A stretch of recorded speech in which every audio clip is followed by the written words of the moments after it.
Bonjour à tous.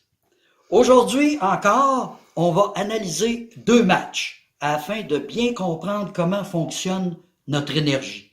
La première partie, celle contre Columbus. On était à l'extérieur, on sait que l'énergie d'Aoui apprécie l'adversité, aime les victoires sur les patinoires adverses, et puis nous voulions gagner cette partie-là et nous l'avons gagnée.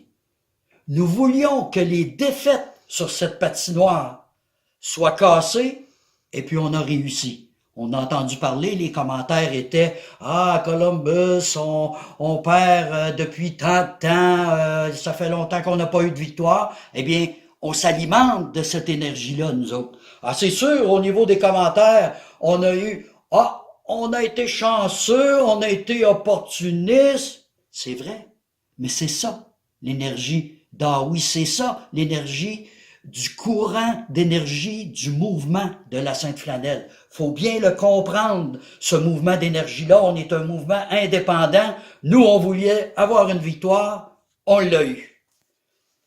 Le deuxième match, celui où on était le lendemain à la maison contre Philadelphie au Centre Bell.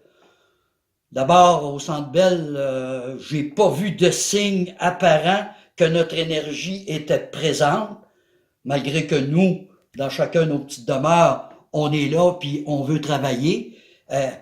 Au niveau du Centre Bell lui-même, on sent pas que notre énergie est encore là. Ça va probablement venir avec le temps, vous allez voir. Mais faut savoir que par contre, au Centre Bell, l'énergie était à plat. On peut pas dire qu'il y avait un gros mouvement. Pourquoi? Ah, ben là, il y avait des commentaires, hein, Niemi, on a mis Niemi au lieu de Price. Pour nous, là, ça fait aucune différence. C'est ça qu'il faut comprendre au niveau de notre énergie. Qu'on mette ce qu'on voudra. L'instructeur fait son travail, ça ne nous regarde pas, il a mis Niemi, c'est bon, on s'en va avec ça. Nous, qu'est-ce qui nous intéresse? C'est la victoire. Alors, que ce soit Niemi, que ce soit Price, on focus sur la victoire et puis on travaille pour ça. Par contre, ben, je trouve ça, d'accord, vous me direz, ouais, mais 2 matchs en 2 soirs, le match de la veille avait été difficile, et puis bon, on peut pas toutes les gagner, j'en ai moi-même parlé, c'est sûr.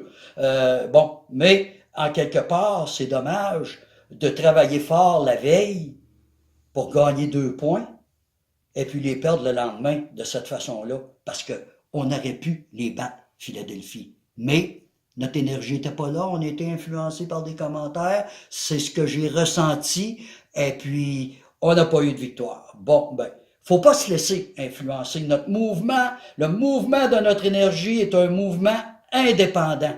Alors, il faut comprendre ça et ne pas se laisser influencer de quelque façon que ce soit par tout ce qui concerne, par tout ce qui sort autour de la partie elle-même. Nous, c'est la victoire. On a 2 points à travailler, et puis on parlait des mises au jeu, ça va bien. L'attaque à 5, un petit peu plus difficile. On manque de concentration un petit peu. Ça serait le fun si, je ne sais pas, là, on mettrait plus d'énergie là-dessus, puis on va voir quelle différence ça va faire. Alors, faut pas lâcher la gang. Il faut être ensemble parce qu'on s'en va par là-bas. Puis nous, l'idée finale de tout ça, c'est d'aller chercher une Coupe Stanley. Alors, il va falloir qu'on soit bien ensemble pour réussir ce mouvement-là. Moi, je vous invite à cliquer sur pour en savoir plus parce que là, on se déménage dans la chambre des joueurs. J'ai d'autres commentaires pour vous. Je vous laisse là-dessus. Ciao.